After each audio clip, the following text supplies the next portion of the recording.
Joseph Kabila. Mais pour la plupart, tous les restes, c'est presque un accord. Alors lorsque vous avez un accord qui est presque à 80%, qui reprend ce que nous avons fait à Genval, je pense que nous devons être de bonne foi. Nous sommes des Congolais. Soit nous voulons la guerre, soit nous voulons la paix. Mais si nous voulons la paix, nous devons avoir le courage d'aller vers la paix. Pas suivre l'opinion aveuglément, tout en sachant pertinemment que c'est une posture politicienne. Moi, je ne suis pas dans la posture politicienne. Moi, j'aime beaucoup mon pays et je suis prêt à me faire insulter parce que j'apporte et je dois apporter une solution à mon pays. C'est pour cela que j'ai demandé, j'ai écrit au Conseil des sages pour leur dire, ils étaient au courant une semaine avant que je n'aille signer, hein, je vous informe. J'ai écrit pour dire que je vais signer ces accords. Parce que ces accords ne sont pas parfaits, mais tout au moins, ils reprennent une bonne partie de ce que nous avons fait à Genval. Pourquoi rester en bloc? Pour quelle raison? Mais le problème, monsieur Emmanuel Ilunga, le problème n'est pas la similitude de ce que vous avez discuté à Genval, les autres ont discuté à la cité des OEA, mais le problème tourne autour d'un dénominateur commun, la continuité du président Kabila. Donc, vous êtes sans ignorer que pour le rassemblement, c'est Kabila non. Mais vous, quand vous acceptez d'aller dans ce sens-là, donc vous sanctionnez qu'il y ait une transition avec Kabila. C'est là où il y a le point de discorde de M. Emmanuel Ilunga. Je vais éclairer mes compatriotes. Encore une fois, le manque d'information fait que nos compatriotes sont un peu perdus. L'histoire de notre pays a voulu que nous ayons des hommes politiques qui ne sont pas capables de prendre de grandes décisions, quelquefois qui paraissent contre l'opinion du moment, mais des bonnes décisions pour le pays. Les rassemblements proposent aujourd'hui une transition avec Joseph Kabila. Ce n'est pas la condition à ces jours. Mais simplement, les rassemblements demandent à ce que, si les accords sont signés, les accords doivent être pris comme une résolution des Nations Unies. Voilà la condition, une des grandes conditions du rassemblement. Que ces accords ne restent pas simplement entre Congolais et Congolos, que ces accords soient transformés comme une résolution des Nations Unies. Mais qu'est-ce que vous faites? Ok, allez-y d'abord, allez-y, parce que moi, ce qui m'écoeure, c'est quand vous devez prendre un problème national, un problème de souveraineté, vous voudrez que ça soit géré par... Allez-y d'abord, monsieur. C'est les rassemblements qui proposent aujourd'hui. Bon, je suis membre du rassemblement. Je peux dire, une certaine branche du rassemblement propose que les résolutions, si ces accords sont acceptés, il y a un accord entre ceux qui ont signé, c'est-à-dire il y a d'un côté la majorité, de l'autre côté il y a l'opposition, et de l'autre côté il y a le rassemblement. S'il y a harmonie, donc les accords là doivent être pris comme une résolution des Nations Unies. Et puis des deux, que la transition n'aille pas. Juste 14 mois plutôt, 16 mois au lieu de, plutôt c'est pas 18 mois, c'est 16 mois que le rassemblement propose 12 mois, donc 4 mois de différence. Moi je considère que 4 mois de différence, ce n'est pas beaucoup. On peut faire un sacrifice d'accepter les 4 mois de différence. Le plus important, c'est que je ne pense pas, en âme et conscience, que si tout le monde qui est au rassemblement venait aux accords, ils seront tous manipulés par un seul homme. Je ne crois pas un seul instant. Parce que dans cette posture politicienne de tout ou rien, c'est compliqué. Parce que le Congo, c'est un mélange de plusieurs peuples. C'est un mélange de plusieurs ethnies. C'est un mélange de plusieurs courants de pensée. Si nous voulons apporter des solutions, nous devons être capables quelquefois d'arrondir les angles. De dire, écoutez, voilà ce que nous voulons. Mais comme on ne peut pas tout obtenir, mais tout au moins, on obtient 60-70%, c'est-à-dire 70%. Ok, vous obtenez 30%, on essaie d'avancer, mais en cours de route, on va faire évoluer les choses. On n'a jamais tenté une telle expérience dans notre pays. Chaque fois, c'est ou c'est oui, ou c'est non. Ou c'est oui, ou c'est non. Et moi, j'en ai marre de ça. Moi, je n'ai pas envie de vivre les mêmes cauchemars que les Congolais ont toujours vécu. Moi, je suis un homme libre. Je ne dois pas être manipulé ni par Joseph Kabila, ni par la majorité, ni par l'opposition, par personne. J'ai pris une décision en toute liberté pour aider mon pays. C'est pour mon pays que j'ai fait ça. Parce que mon pays doit retrouver sa liberté et je suis là pour me battre pour ça. Mais, En toute liberté. Monsieur Tout Ilunga, ce qui se dit. Monsieur Ilunga, donc la liberté c'est une chose, il y a en quelque sorte, s'il faut le dire, il y a le pays qui est pris en otage par vous les hommes politiques. Donc libérer, dans quel sens vous voulez libérer ce pays-là? Est-ce que c'est en allant au gouvernement? Est-ce que c'est en acceptant de cohabiter avec les gens que tout le monde ne veut pas? Finalement, on ne comprend rien. Oui, mais vous avez tellement raison en posant une telle question. Le peuple est pris en otage, je suis entièrement d'accord avec vous. Lorsque vous avez, mettons, 14 résolutions, vous avez un point de départ, un travail qui a été déjà fait. Quand on aime son pays, ben on s'est dit, ok, voilà, moi ce que je fais, c'est ça. Mais comme je ne peux pas tout obtenir pour le moment, j'obtiens plus de la moitié, je prends, mais pendant que je prends à l'intérieur, je ne mets pas pour obtenir toute la partie. Ne faisons pas comme les Palestiniens à l'époque avec les Israéliens. Non, aujourd'hui, le peuple pour libérer les pays, ça ne peut pas être libéré par un homme.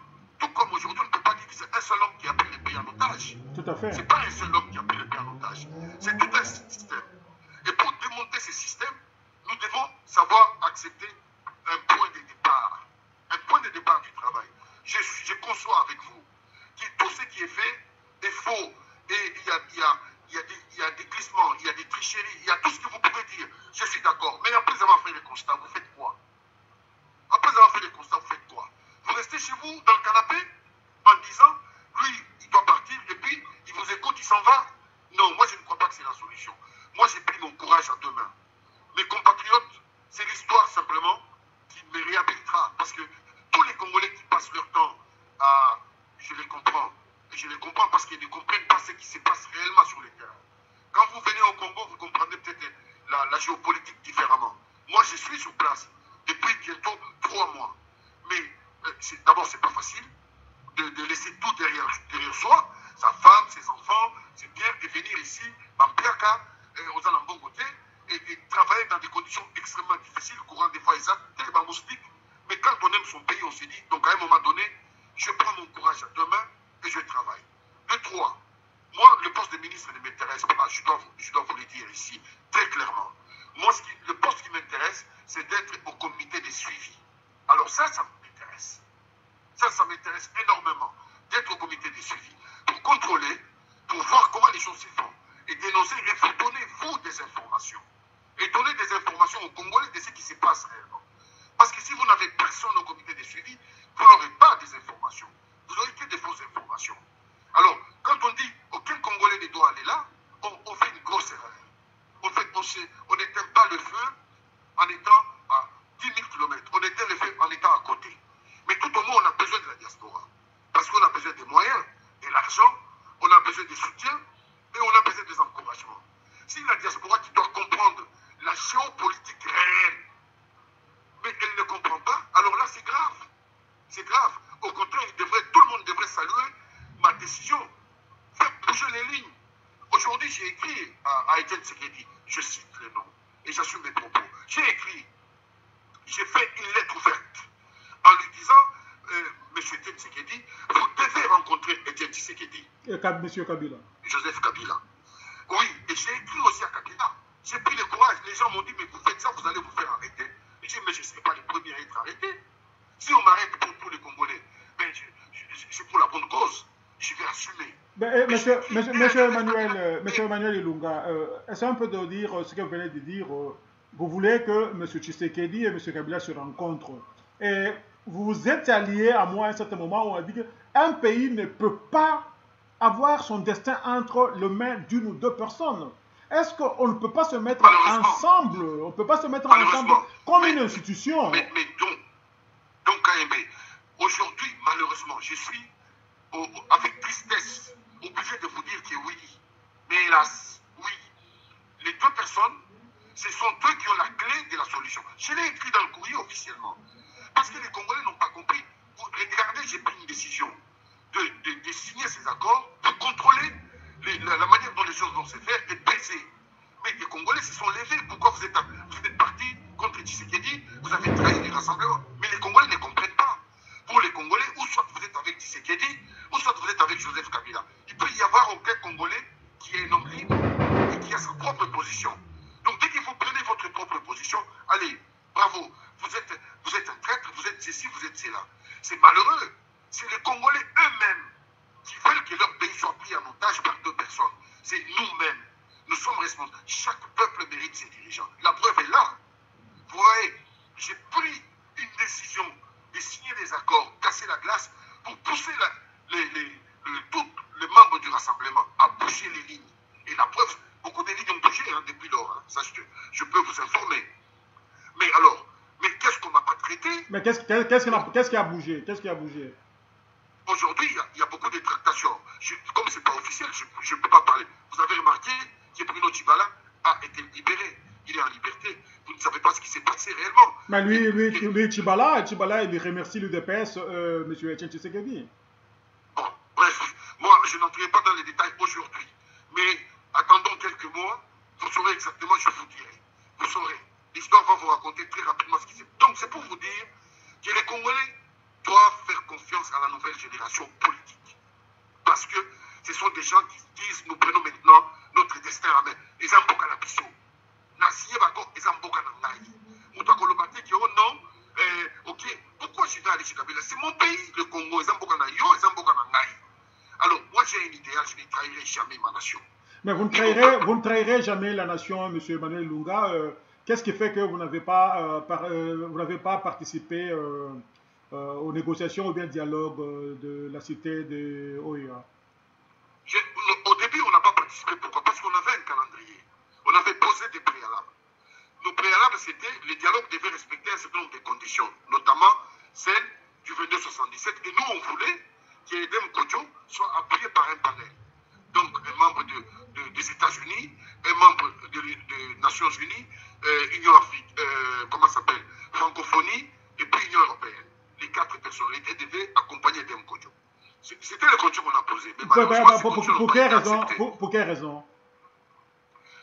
Pour contrôler la faisabilité ou l'équité de ce qui va se faire. Donc, il y a un équitable, et à la que Moutouba va corrompre et à pencher vers un autre camp. C'était juste pour ça. Mais quand nous avons vu, quand vous prenez, moi j'ai pris les accords qui sont sortis de l'OIA, quand vous les lisez, vous êtes un Congolais honnête, en âme et conscience. Quand vous lisez ça, vous devez réfléchir deux fois, vous dites non, mais finalement, ça n'a pas été ce que je disais. Donc ça doit vous faire réfléchir. Pour un homme politique qui prend une position ferme et qui ne change jamais toute sa vie sur cette position, alors que la vie est dynamique, c'est grave. C'est grave, M. Manuel Ilunga. Revenons à un élément très capital. Pourquoi les Congolais ne font jamais confiance aux Congolais?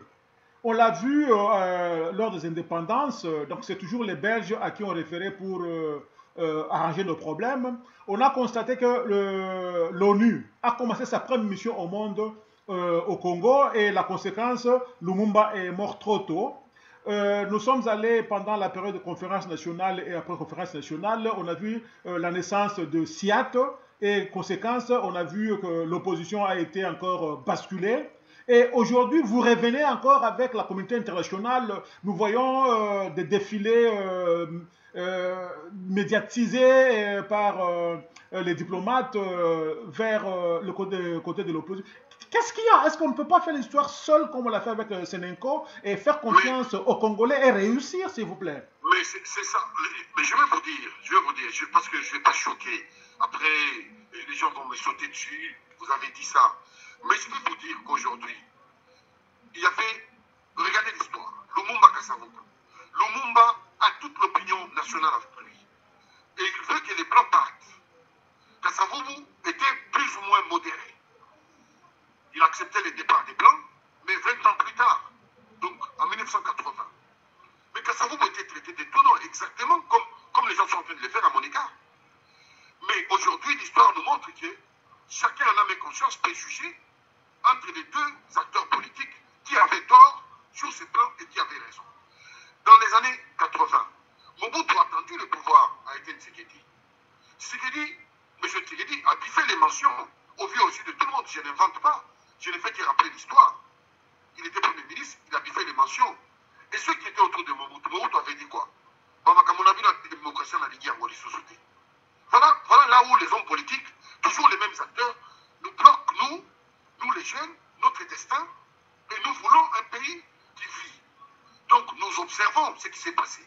Aujourd'hui, nous arrivons, tout ce que l'AFDEL, c'est la création des conflits entre Mobutu et Etienne Tshisekedi. Si les choses s'étaient passées comme ça, ben écoute, pour une question d'allégeance à un chef d'État, vous buvez la mention. Donc vous créez une guerre qui ne devait pas avoir lieu. Et aujourd'hui, on en est là. Ils ont créé l'AFDEL. L'AFDEL arrive. Aujourd'hui, nous avons Joseph Kabila au pouvoir. Joseph Kabila est là. Il est chef de l'État, il engage le Congo. Qu'on l'aime pas, qu'on le veuille pas, il engage notre pays. Donc c'est notre chef de l'État. Qu'est-ce que vous voulez? Donc il n'y a que lui avec qui on peut discuter. On peut discuter avec qui? Mandela, il n'a pas discuté avec ses bourreaux. Mandela a discuté avec des clercs, avec tout. Et même quand il est sorti de la prison, la première personne qu'il est allé voir, c'est pas Peter Botha. C'était un raciste. Mais c'est lui. Mandela est allé le voir. Il est allé lui rendre visite. Donc il faut faire très attention quand on fait la politique et on veut être un leader, un homme d'État. On n'a plus d'ennemis, on n'a que des adversaires.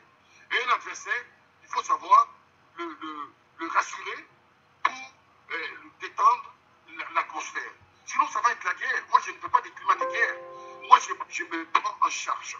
J'ai pris la décision pour les Congolais, pour vous et pour moi. Beaucoup de Congolais ont leur famille à côté. Moi, je n'ai pas ma famille à côté. Pour mon pays. Parce que j'ai choisi, j'ai fait le choix de servir la nation, les Congolais et les Congolaises qui sont en diaspora partout dans le monde. Et donc, je mérite un minimum de respect. Parce qu'on ne m'a pas vu me donner un seul centime ou me donner les postes que j'ai acceptés. Je vous ai dit les postes que je veux, ce que je souhaite. Et si ce n'est pas le cas, je continuerai à me battre, toujours avec l'idéal d'avoir un Congo meilleur. Mais avec ce que c'est fait avec M. Sami Badibanga, une fois suggéré que M. Ilunga peut rejoindre l'équipe gouvernementale, vous allez renoncer? Écoutez, pour l'instant, je ne sais pas. Mais ma position, je vous ai dit, c'est que moi je veux, c'est que moi j'attends. Mais alors, ça c'est suivi. Maintenant, vous dites que vous n'êtes là pas pour le poste. Mais si on vous proposait... J'ai salué sa nomination. Si demain, Sami Badibanga considère qu'Emmanuel Ilunga peut être utile, j'accepterai. Ok, d'accord. J'accepterai. D'accord. Et je servirai loyalement. Je vous servirai moi loyalement. Et je serai votre ambassadeur dans tout ce qui va se faire. D'accord. Et vous le saurez, je travaille comme j'ai toujours été. D'accord. Alors, on évolue, M. Emmanuel Lunga, puisque on a cité Sami Badibanga, c'est de lui qu'il s'agit. On a vu les voix s'élever pour le critiquer, jusque même aller dénicher sa double nationalité. Et nous avons constaté un silence cathédral du côté de l'opposition et du rassemblement. Est-ce que c'est une manière de dire oui, c'est la personne qu'il faut? Bon, d'abord, trois choses. La première, Sami Badibanga a été investi par l'UDPS comme candidat à la députation nationale. Je suppose que l'UDPS a investigué pour savoir si les Congolais, oui ou non. Donc, a priori, oui, parce qu'il était sur la liste de l'UDPS qui représentait les députés congolais. Et il est allé aux élections, il a été élu. Le peuple lui a donné mandat pour siéger au Parlement. Deuxième chose, au Parlement même, ils ont voté un moratoire sur les problèmes des nationalités. En disant ces problèmes, on fait un moratoire. Ceux qui ont la double nationalité, pour l'instant, on n'en parle pas, on accepte, mais on reviendra plus tard. Mais on pêche contre la Constitution. Ça, c'est pécher contre la Constitution. Mais ce n'est pas moi, ce n'est pas une question de... Non, je vous suis, ce n'est pas vous, mais je dis, oui. L'Assemblée nationale et la Constitution, il y a une dichotomie. Oui, mais moi, je vous dis ce qui a été une loi et une loi. D'accord. Et les députés nous représentent. Oui, au moment que Kamere... C'est quand Kamere est encore président de l'Assemblée, oui. Oui. Troisièmement, et Sami Badibanga a été président du groupe parlementaire de l'UDPS. Bon. Donc, il a toujours été congolais depuis presque 5 ans. Du jour au lendemain, il devient Premier ministre, il n'est plus congolais. Il y a un problème chez nous-mêmes. On doit se poser des questions. Je pense que c'est une distraction. Et c'est ce que vous dites, on a toujours pris le peuple en otage. Parce que chaque fois qu'il y a des bonnes décisions qui sont prises pour le pays, il y a toujours quelque chose qui vient pour bloquer un processus quelque part, que ce processus n'avance pas. la décision de Joseph Kabila, pour une fois, de nommer Sami Badibanga au poste de Premier ministre. Parce que Sami il est dans l'opposition. Et on sait, pour les gens qui l'ont suivi, ils connaissent très bien sa position. Il a toujours été un bagarreur au sein de l'hémicycle. Et donc, on l'a nommé. Je dirais, Kabila a respecté sa parole, qu'on l'aime pas. Parce qu'il ne faut pas non plus focaliser toute la misère du Congo dans la personne d'un seul homme. Nous sommes responsables et chacun a des degrés différents. Monsieur Emmanuel Lunga, vous n'avez pas répondu à ma question. La question, je le répète, ouais. Un groupe de gens, une frange de la population aigrie, ils ont dit qu'il est collabo, comme on l'a dit. Maintenant, nous allons du côté des gens qui gèrent l'opposition. Entre autres, le rassemblement. On a suivi, personne n'a dit un mot pour s'opposer contre la nomination de Sami Badibanga. Et plus loin là, on a vu Moïse Katumbi qui faisait partie des gens qu'on a invités à une conférence ici à Washington. Il a reconnu que Sami Badibanga est un ami. Mais se posant la question de savoir pourquoi il a accepté cette nomination et que Kabila avait le droit de le nommer puisqu'il était encore président. Il a le droit de nommer et de révoquer tant qu'il est président jusqu'au 19 décembre. Alors, c'est une façon de reconnaître implicitement que cette nomination a tombé sur une bonne terre. Oui, mais écoutez, moi je pense que c'est une non-question. Une non-question, pourquoi? Parce qu'il y a eu les accords de Kantchadji. Sami Badibanga il était au dialogue.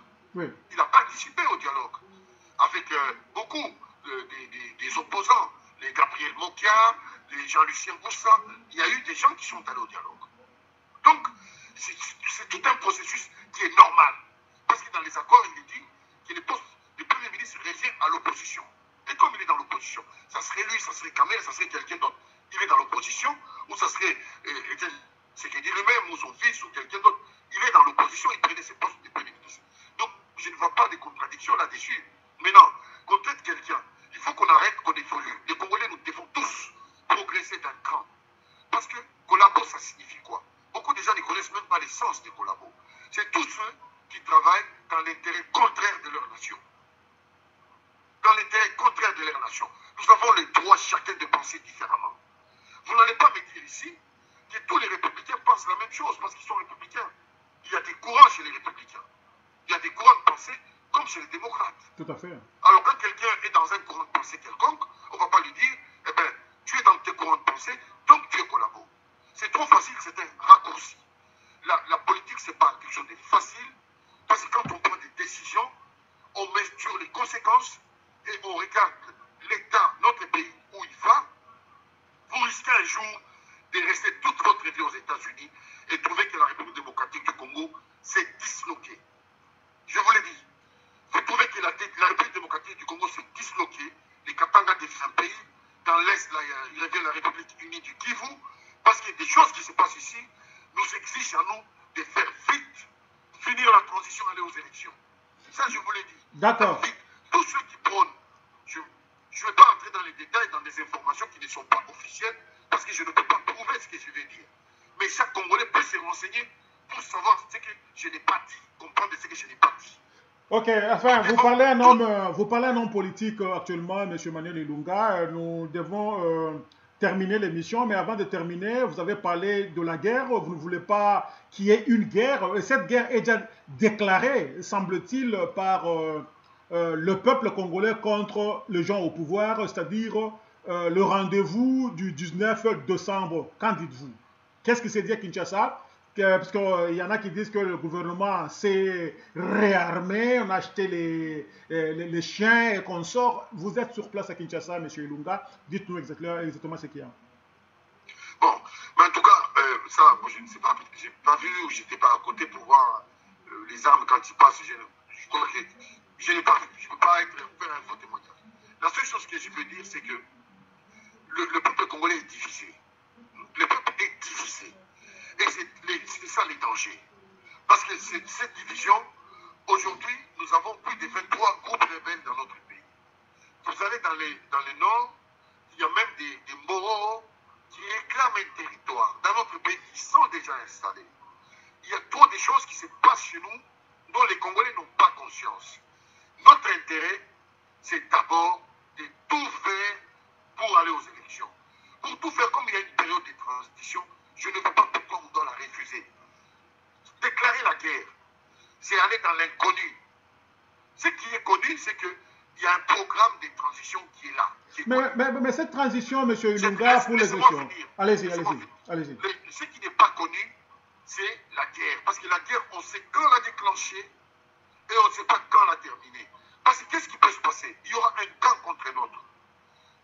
Dans cette guerre d'un camp contre un autre, on ne sait pas qu'est-ce que ça va générer. Et vous savez très bien qu'il y a toujours des pays qui ont... Leur rêve, c'est de voir les Congo se disloquer. Ça a toujours été leur rêve. On ne peut pas leur donner cette occasion. Moi, j'ai dit individuellement à certains membres du rassemblement que je vois pratiquement tous les jours, je leur dis que ce n'est pas de moindre. Ça vous coûte quoi à tous de venir signer des accords et de faire des amendements? Moi, j'ai fait des amendements. Ces amendements sont versés au dossier qui vont être traités en priorité et en conseil des ministres et au comité de suivi. J'ai fait des amendements sur des points où je n'étais pas d'accord. Parce que c'est dans les accords. Donc j'ai fait. Mais pourquoi? Moi j'ai dit ça vous coûte quoi? Ça va détendre l'atmosphère et notre peuple va se retrouver. Pourquoi toujours rester ferme sur ses positions? Mais ce peuple est prêt. Il va descendre dans la rue d'ici les 19, c'est ce qui s'est dit, oui, M. Lunga. Mais il y a deux choses. Les deux choses l'une. Le peuple descend dans la rue et le peuple a raison. Qui va prendre le pouvoir, à votre avis? Bah, c'est vous les politiciens de nous le dire. Quand non, vous dites qu'Abia doit partir, dites-nous ce que vous préconisez. Celui qui va prendre le pouvoir, c'est celui qui sera capable de contrôler la sécurité. Parce que quand le peuple sort comme ça, c'est le chaos. Mettez-vous dans cette journée-là. C'est le chaos. Et dans le chaos, c'est celui qui a les armes, qui a la possibilité d'intimider les autres et qui prend le pouvoir. Mais qu'est-ce que vous sentez sur place? Est-ce que vous sentez vraiment cette tension en train de monter? La tension, elle est... C'est-à-dire, je vous dis, le Congo est divisé. Il y en a qui disent, le 19, ça sera une journée comme les autres. Il y a des caravanes, des jeunes, eux-mêmes, qui s'élèvent, qui disent, nous, on ne veut plus aller faire mourir des gens pour retrouver des cadavres dans les eaux et tout ça. Et il y a d'autres qui disent, nous, les 19, Makambo ici, là, on va mourir. Mais ce n'est pas la solution. Donc, là, c'est la responsabilité de la classe politique. Encore une fois, c'est la responsabilité de la classe politique. En tout cas, moi, je suis du côté de la paix. Et je serai du côté de la paix. Parce qu'on doit sauver ce qui reste encore comme notre pays. On a perdu beaucoup de choses dans notre pays. On a perdu beaucoup de choses. Et Dieu seul sait, dites-moi, il y a combien de riches Congolais? Vous prenez les 10 premiers, il n'y a aucun Congolais dedans. Vous ne trouvez pas que c'est un danger, ça? Ce n'est pas une perte de la souveraineté économique? Il y a combien de banques congolaises qui font du bénéfice? Il y en a combien? On a des banques étrangères qui sont chez nous, qui sont installées. La Robank, ce n'est pas une banque congolaise. Donc, il y a des choses que beaucoup de Congolais, les mortels, ne voient pas. Il ne faut pas toujours chercher, on va à la guerre, ça va s'arrêter. Non, moi je pense qu'il y a une période de transition qui se dessine, dont le rassemblement, même tous les membres individuellement, hors micro, si vous les connaissez, vous pouvez leur demander, ils sont tout à fait pas opposés, en disant, ok, nous allons mener une transition, et après la transition, nous allons aller aux élections. Je cite le fils de Gabriel Kingwa-Kumwanza du Katanga. Oui. Son fils a aussi lâché. Il dit non, écoutez, je vais de ce côté-là. Mais je suis d'accord, parce que quand vous regardez au rassemblement, le rassemblement, ce n'est pas non plus un paradis où c'est rempli de saints. Vous avez lui-même Kingwa-Kumwanza. Vous savez ce qu'on peut lui reprocher. Vous avez Moïse Katumbi. Vous savez ce qu'on peut lui reprocher. Vous avez Pierre Lumbi, qui était le conseiller spécial chargé de sécurité. Vous savez ce qu'on peut lui reprocher. Vous avez Ndundo. Vous savez ce qu'on peut lui reprocher. Vous avez Kamitatou. Vous savez ce qu'on peut lui reprocher. Donc on peut faire des listes comme ça, et des murs et des pas mûrs. Donc les mêmes personnes qui hier défendaient une cause, prenez les vidéos de Moïse Katumbi. Ils ont construit un système. Aujourd'hui, les mêmes personnes veulent nous donner des leçons parce qu'ils ont des ambitions présidentielles. Et c'est pour cette raison, c'est pour des ambitions personnelles. Les Congolais doivent créer une classe politique nouvelle. Nous sommes la nouvelle classe politique, la nouvelle voie. Nous ne devons rien à personne. C'est ça. Ni à la majorité, ni à l'opposition. La vraie opposition, c'est nous. Parce que nous avons subi toutes les souffrances bénéficier dans ces pays des services de l'État.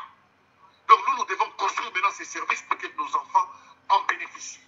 C'est pour cela que quand ces gens-là, dont je vais les citer, prennent des décisions pour nous montrer la direction, et quand nous considérons que cette direction est mauvaise, nous disons non. On droit dans les yeux, on dit non. Tout on à ne fait. va pas faire ça. Akan, vraiment, ça c'est un homme courageux qui dit ça. Donc, nous voulons qu'il y ait une nouvelle classe politique, puisque les choses doivent bouger. Alors, Monsieur Ilunga, je vous ai pris à pied levé. Vous étiez dans des réunions. Je vous ai forcé pour que vous parliez au Congolais. Alors, votre dernier mot au Congolais en général et ceux de la diaspora qui vous suivent à cet instant. Bon, mes chers compatriotes, particulièrement les Congolais de la diaspora, États-Unis, Canada, Europe, Australie, Afrique, et Afrique du Sud en particulier. Moi, je suis un homme qui a un idéal pour ce pays. Lorsque j'observe une situation, je trouve que cette situation est contre-productive pour mon pays, parce que des informations que j'ai, je suis lié au silence en tant qu'acteur politique. Je ne peux pas tout dire publiquement. M'ont poussé à prendre des décisions de rester un homme libre pour l'intérêt de mon pays. Je vous demande de me faire confiance, parce que je ne trahirai jamais mon pays. Jamais je ne vous trahirai. Je mettrai tout en œuvre pour mériter votre confiance. Même si l'apparence aujourd'hui, parce que tout ce qui quitte ou le rassemblement qui est contraire à une certaine ligne est maltraité, est malmené sur le chemin. Mais sachez une chose, que tout ce que je fais, je le fais pour le bien de mon peuple. Et je ne ferai jamais rien contre mon peuple. Parce que moi, je suis congolais et je suis du peuple. Si je fais quelque chose contre mon peuple, je fais quelque chose contre moi, contre mes enfants, contre ma famille. Je vous demande, j'ai besoin de votre soutien et de votre compréhension. S'il y a des questions, je suis prêt à répondre. Moi, je voudrais qu'on me juge dans les actes, qu'on ne me juge pas parce que tel a dit. Non. Ce n'est pas le fait de signer qui fait de vous un bon ou un mauvais homme politique. Parce que vous êtes non. C'est la manière dont vous travaillez, la manière dont vous honorez votre fonction et ce que vous apportez à votre peuple. Et moi, je serai là pour batailler, pour que vous ayez de bonnes informations en temps et en heure. Je vous ai dit tout à l'heure que notre frère Bruno Tshibala a été libéré parce que l'opposition que nous sommes, nous avons bataillé également, nous avons écrit partout, nous avons alerté, nous avons fait le maximum pour que sa liberté soit effective. Et aujourd'hui, Dieu merci, il est libre. Donc, je suis de tout cœur avec vous, je suis au Congo, sachez que j'ai besoin de vous, à tous les niveaux. Ceux qui veulent m'envoyer de l'argent, je suis preneur parce que ici, ce n'est pas l'Europe, c'est compliqué, c'est difficile, des fois courir à terre, des fois, c'est pas facile. Donc nous sommes preneurs, des conseils, nous sommes preneurs. Et des critiques aussi, mais des critiques constructives. Je vous remercie. Ok, merci Monsieur Emmanuel Ilunga, sur place à Kinshasa. Nous ne manquerons pas de vous appeler dès qu'il y a des enjeux où vous êtes impliqué, où vous êtes acteur comme on le sait. Nous ne manquerons pas de vous appeler et d'ici jeudi, nous allons retourner à vous. Merci et à la prochaine. Ok, merci beaucoup, merci beaucoup. Et j'embrasse tous nos amis qui sont aux États-Unis parce que vous êtes aux États-Unis et particulièrement